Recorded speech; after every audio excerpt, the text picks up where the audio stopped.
Welcome to Sit and Stay, the podcast that breaks down the challenges of starting and maintaining a mental health practice into digestible chapters. Sit and Stay is presented by RipsyTech, an electronic health record company committed to addressing the mental health crisis in the United States. Hello, and welcome back to the Sit and Stay podcast, brought to you by RipsyTech. As always, you are joined by RipsyTech Product Manager Parker Anderson, and I am joined by the founder and CEO of RipsyTech, Tom Tarchis. Hey, Tom. Hey, Parker. How are you today? I'm good. How are you? Good. So, okay, hey, I don't know if you know, I don't know if we put it in the title of the podcast. We haven't come up with the title yet, but this is the 50th episode of the Sit and Stay podcast. It's been, I believe it's been over a year since we started doing this. I'll pause there. Any thoughts and feelings there, Tom? Yeah, it's wild. It doesn't feel like a year, but clearly, if we're at episode 50, that timing is right, and it feels like a good idea. Maybe I'll go back and listen to those first few episodes and see if we've gotten better or worse, and get some feedback. But it's remained an enjoyable thing to do and interesting to talk about, and it doesn't feel very hard to have unlimited topics to discuss, which has been nice. Yeah, my least favorite thing about looking back on those original episodes is that in the first episode, I think like my camera settings were wrong, so my face is like overblown, and then I think my camera died in that first episode. So that, if you go back and watch the video, it's like my camera setup is like a total mess. But now I've been much more consistent. That's the benefit of doing 50 episodes, is you learn along the way, and you get it down and you figure it out. So with this being the 50th episode, we usually put the focus on, helping our listeners who are typically mental health providers, maybe running their own clinics, helping them like start and maintain their own practice, keeping their practice healthy. That's a big part of what we're all about at RipsyTech. But for the 50th episode, it aligns really well with some new features that we have recently released in our system. And we don't typically talk about the fact that, RipsyTech, the business that runs this podcast, like we are an EHR company, and we do release features. We do have paying customers, and we're all about using our software as easy as possible so that we can make the lives of mental health providers as easy as possible, which is, the mission behind this podcast is an extension behind that mission. So let's kind of talk about these new features that we're really excited to talk about, particularly how they're these new AI features. And I will say that you are kind of the brainchild behind these features, one of which I'm a big fan. I'm a fan of both, but one of which, our document generator, I think is kind of the first of its kind. I haven't seen in other EHR software. So let's talk about it. The document generator and Note Scribe. Why did we decide to invest in these? And what were you're the clinician in the room. So what were the problems that you were seeing in your clinical workflows that you thought, hey, AI could help this? Yeah, no, and the general comment about AI that Parker, back in October at the ACAP conference, most of the people who came up to our booth had never experimented with an AI scribe. And I think in those little over 6 months, it would be hard to find someone now, I think, that hasn't experimented with an AI scribe. And it will be very interesting in a few months when we're in Chicago to see what that is like. That being said, kind of at the beginning, what people are typically still doing at this point, though, is you have a separate company that's doing your AI notes for you, and then you're copy and pasting them into your EHR. And I had done that for a while myself also, and there's some really good companies out there doing this. But with my developer background and being a clinician, if you're just always copy pasting notes, or if you're making edits in the AI script, you're missing out on a ton of features that can really help your workflow. And so because we have the EHR, because we're a nimble team and we could put AI in, it opens the door for all these amazing features. And the first one that was very straightforward to implement is our document generator. And what this is, Parker, is since we have the entire patient medical record and we have access to it, we can use the AI to review the entire record and make preset letters that for mental health clinicians, there's maybe 5 or 6 standard letters you're writing over and over for your patients. A treatment summary, a high school or college accommodation letter, asking for an IEP evaluation, put synthesized information to make an initial patient assessment report. And so that was the idea, and that's what we had implemented. And just to talk about how great that feature is, I have I have many very complicated patients, but I have a very complicated patient with chromosomal abnormalities and intensive treatment regimen and history. And I needed to craft a letter for them to help get some accommodations about the location of the school. And so what normally a letter like this, at a minimum is going to take 15 to 45 minutes to go through the record and write. I had AI craft it because in our document generator, we've allowed for kind of custom letters, and this is a more non-standard letter. So I said what I wanted, and AI wrote the letter. I had to change maybe 10 words, and I sent it to the parent, and they were blown away with my response time. They could not believe it, and that made for anyone who's suffering with mental health issues, knowing that your provider could turn around a letter that you need very quickly, it's a good feeling.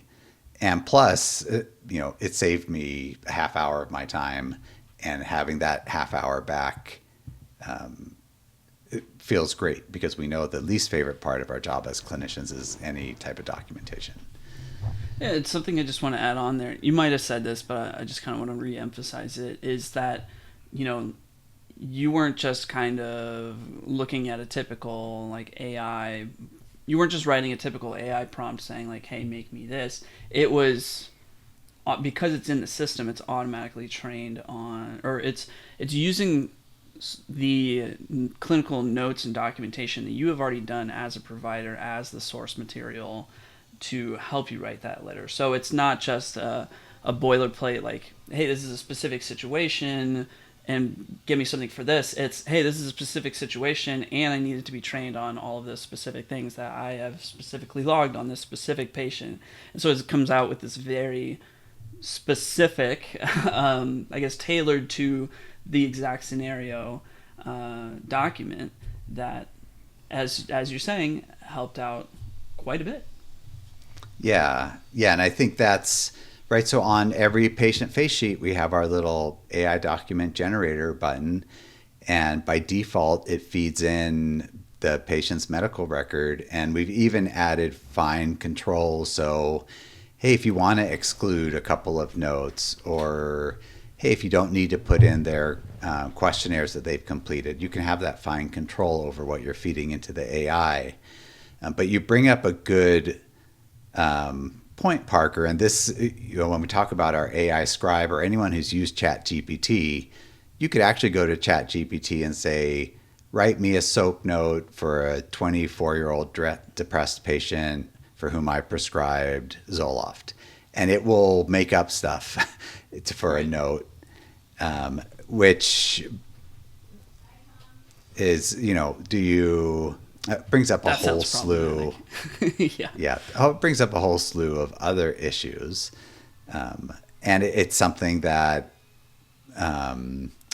having the real data, either from the medical record to create letters, or making sure that we have a real audio recording of the session to generate the notes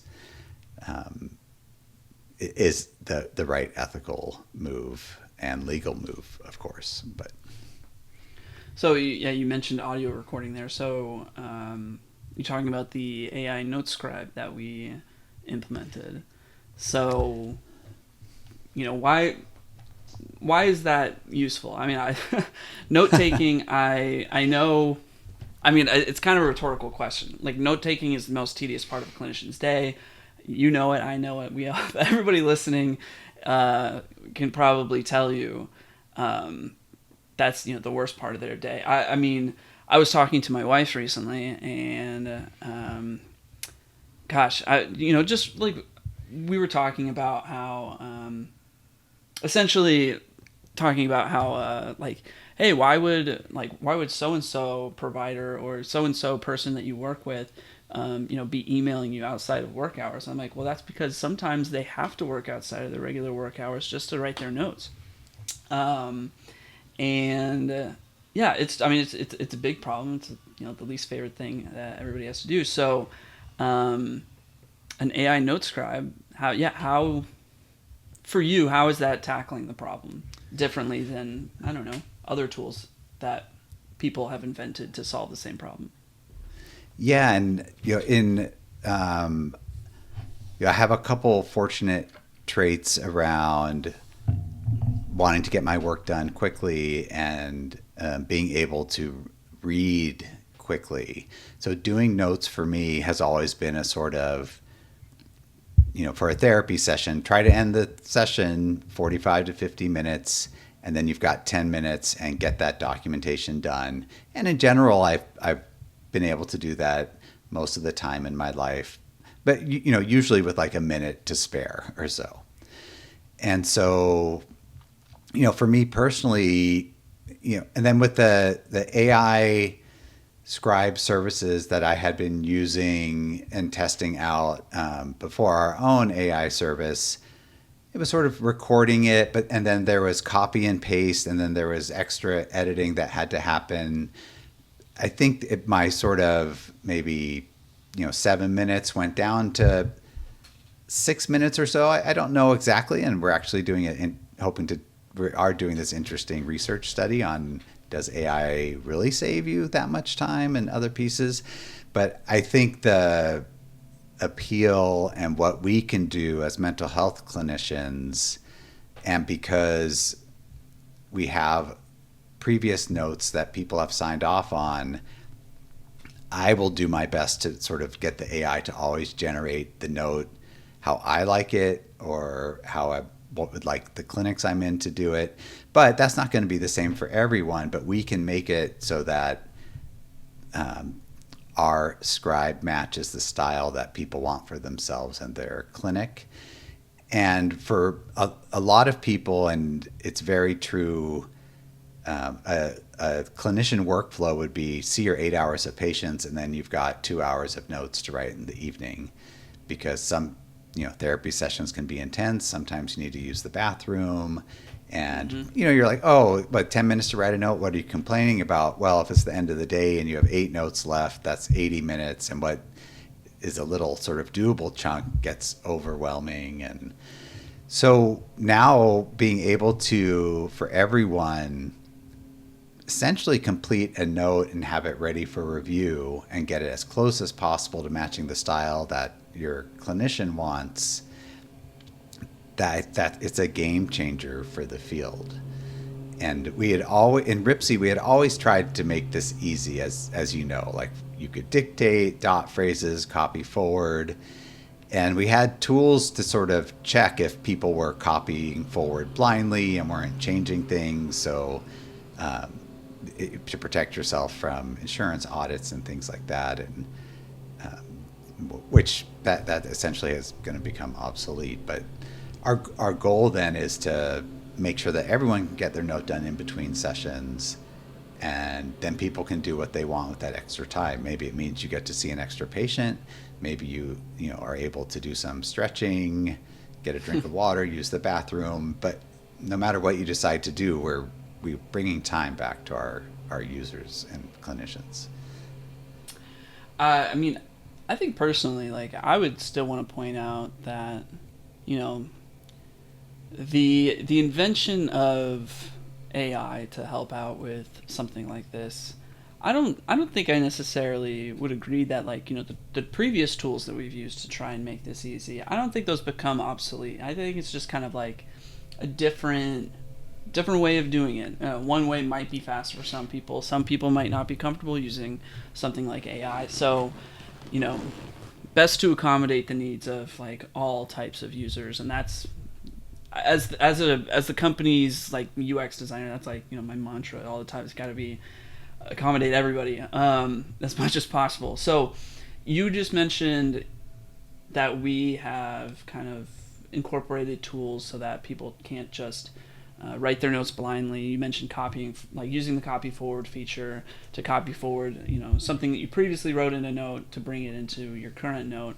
and, you know, incorporating things that will kind of make sure that you're not just doing that blindly in case of an insurance audit. So yeah, I guess what kind of guardrails have we put in, if any, to make sure that, you know, the usage of the AI tools maintains this air of like being clinically responsible? It's a great question, Parker, and it's going to be one of these things, you know, that if I'm for a clinic I'm running or supervising or taking a part of, it does fall under me to make sure clinicians are writing notes correctly, and or if you're using an AI scribe, you are reading everything that's written and verifying it. In the check that we have in places, we have sort of a note compare feature that you can compare different sections and see how much they match. The reason that's a little obsolete now is because the AI is going to always be different. So I haven't actually looked at how well the note compare feature, if it has any utility in comparing sequential AI notes to see how similar they are. It is one of these things that is going to fall individually on clinicians and on the employers, you know, to figure out what they're going to do to make sure that people don't give in to the temptation to just have AI populate the note and click sign and not really properly read or review it. And I'd say, go ahead. Go ahead. Oh, I was going to say, how good of a job do you think providers who kind of have their own scribe, like a person scribe, you know, you go to the doctor and the second person walks in that's typing out notes, you know, I guess on average, like how often do you think those providers are making sure that they review those well? I don't know. I guess I'm kind of noting this like parallel of like, well, it's kind of the same thing. If you're using a person to scribe your notes versus using this AI to scribe your notes, if it's expected that you're reviewing it, then really it's the same. It's just the how you got there, how you got those notes to review in the first place. Yeah, and that's such an interesting question, and I know in my dermatology clinic, the scribes follow around the dermatologist so they can crank through the patients. And I wonder from a human nature perspective, are you more likely to trust the other human that's been in the room that maybe you've worked with for a long time and has learned your style? Or are you going to trust AI that maybe will also learn your style? But I will say, you know, at this state of where AI is, even sometimes when I give AI very specific instructions around, do not say something about this unless it is explicitly stated, AI will still say things sometimes. 100%. I it's kind of this like joke that kind of identifies AI written words, is the use of M dashes, which is like the really long hyphen. not to say, I think people have started using M dashes on the internet more often because of AI. But, I will have it write something for me very quickly, and I'll be like, well, remove the M dashes, and then it'll remove the M dashes. And then I'll be like, okay, now I also need to write this other thing quickly. And then it gives me the M dashes again. I'm like, okay, well, yeah, So it's definitely, I guess that's my little anecdote of like, yeah, I'll tell it to do something, and then it'll do it that one time, and then it'll keep doing it again and again and again. So, yeah, and that's just where we're at with AI right now. Yeah, and I think we talked about like, in a lawsuit, trying to blame improper documentation on AI is not gonna win you that case. Like Right. You are signing your name, your license name, on the veracity of what's been put into the document, and you're not gonna get away with blaming the AI. So I'm actually curious, Parker, for our users and for the clinics. I'm curious to see what, like, if people have suggestions or comments. It's do you put a little, do we add a checkbox, an option for clinics to add a checkbox that's like an extra. I verify that I have reviewed. We already sort of have that before you sign, but do we put an extra check boxes along the way? I've reviewed this section. I've reviewed this section. Although, again, we know from human nature, when on these long documents you sign, people aren't reading the sections and everything else. So then it just becomes another check. And yeah, I mean, I think from a user experience perspective, I'm not keen on incorporating multiple checkboxes to, something that's kind of blanket at the bottom that I think is really like, beholden to the user's actions. I think would be the smart thing to do, as long as that user is being truthful. Yeah, I think ultimately, well, and this is coming. This is sort of on the list of, in the EHR, we have tools for people doing their notes and the clinical work, and then we also provide tools for the clinic supervisor, and this can be around clinic finances, billing, staff accounts. But we can build in an audit tool that, for example, and this is just not really super thought out, but do we start recording it, for the AI inserted notes? Do we track a letter count for how much of the AI note was edited? And you can imagine that if that is 0, it would imply that people are just copying it, maybe not looking at it, because it's very unlikely you wouldn't change one word. It's never happened for me so far, and I've done hundreds of notes so far. So, but I bet there's other good ideas out there also. So we could even use AI to check how, to help develop testing mechanisms to make sure people aren't blindly using AI. And it will be exciting to think about that and come up with a great user experience, Parker, for what that will look like. Yeah, you raise a really interesting question. And this is a debate that I've had with a lot of my friends who work in the design field, because people who work in design are generally afraid of AI because of, it just keeps getting better and better at doing certain things. And we talked about, how do you differentiate, I guess,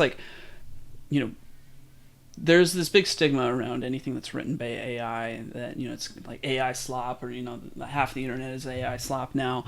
And, how do you, if somebody has AI write something once and then they put it out and it's like, oh, I'm done, versus somebody, comes at it with a very critical mind and, refines and refines and refines. They tweak the words to what, something that they would actually say themselves.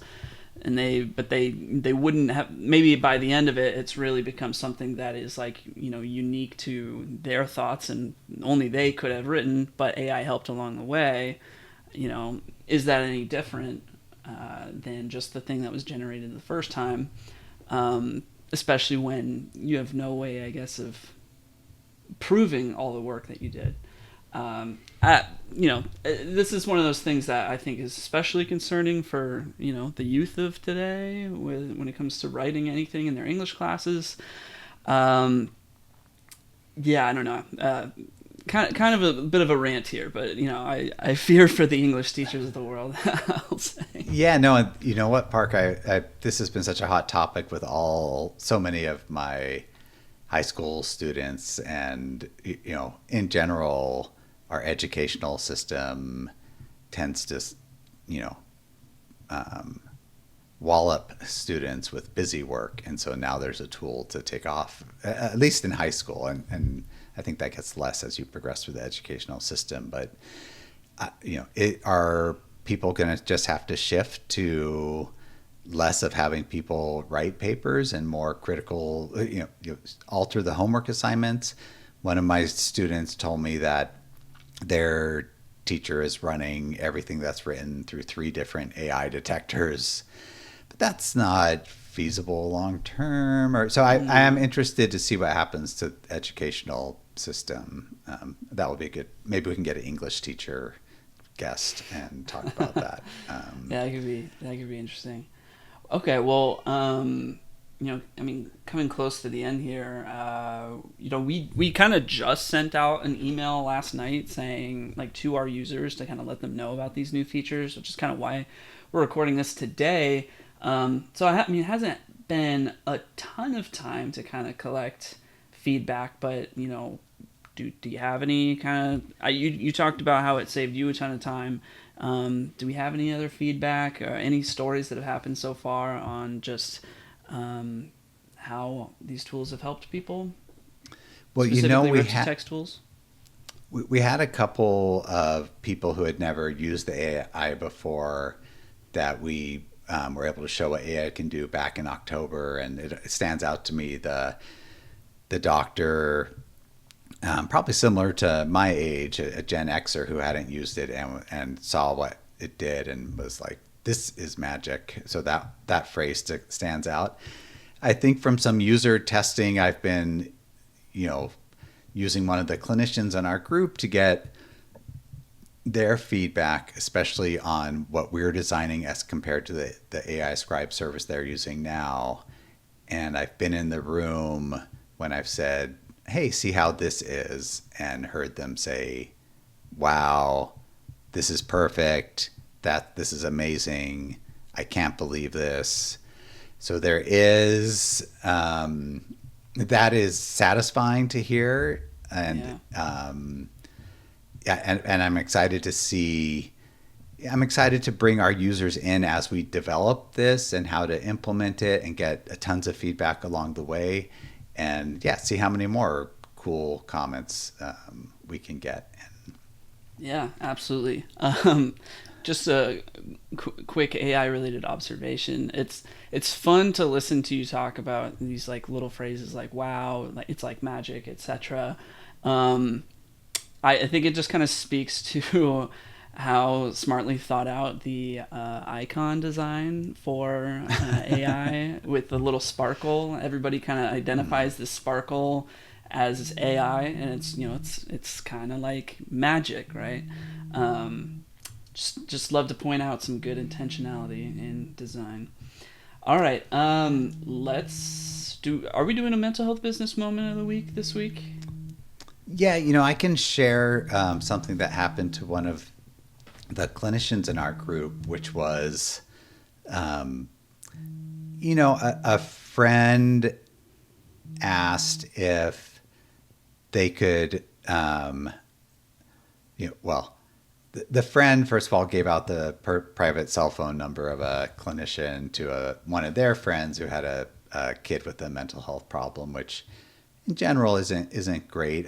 Although I'm less worried about that now than I used to be. But then what happened was she scheduled what was to be a 10-minute phone call to sort of say hi and talk about, okay, yeah, sounds like we can help. Go to our website, fill out a form. And what happened, though, was it turned into a 45 or 50-minute phone call. And at the end of the phone call, it was kind of like, okay, well, thanks for the info. We're actually going to be seeing this other person on this date or here. And it turned into a frustrating experience. Of course, it's the burden. We've talked about this a little bit on some other episodes. The burden is on you as the provider to stick to your time limits. Mm-hmm. And I don't know if our clinic is kind of full and this was a favor, but it was the clinician expressed a lot of frustration that sort of like, that was like an entire free session over the phone. Over the phone, yeah. And she felt like the person who got that free session didn't understand the value, or maybe wasn't grateful enough. And it sort of served as a reminder to, if you offer a 10 or 15 minute screening phone call, that's great, but end it. Yeah, keep it on track. That's a good lesson on boundary setting, expectation setting, and I don't know, also maybe a little warning about using your personal phone number as well, as opposed to like a business number. Yeah, and right, that was, maybe the AI had saved her 50 minutes that day, and boom, there it went. But oh, I see what you did there. All right, well, this has been fun. 50 episodes, I can't believe it. It's really flown by. Let's check in again at episode 100. All right, well, let's see. Anyone else? See one of my housekeeping tasks here. All right, thank you for tuning in to this week's episode of the Sit and Stay podcast, brought to you by RipsyTech. As always, if you have any questions or you're interested in being a guest on the show, send us an email at sitandstay@ripsytech.com. We actually I think we have 2 back-to-back guest episodes coming up pretty soon, which is going to be pretty exciting. It's always fun to have new voices coming to the podcast. Just final disclaimer, if you're listening on Apple Podcasts, consider leaving a rating or a written review. If you're on Spotify, please tap that 5-star rating.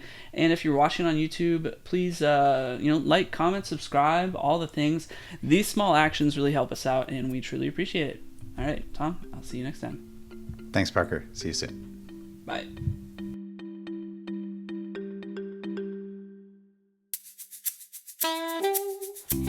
Thank you for tuning in to this week's episode of the Sit and Stay podcast.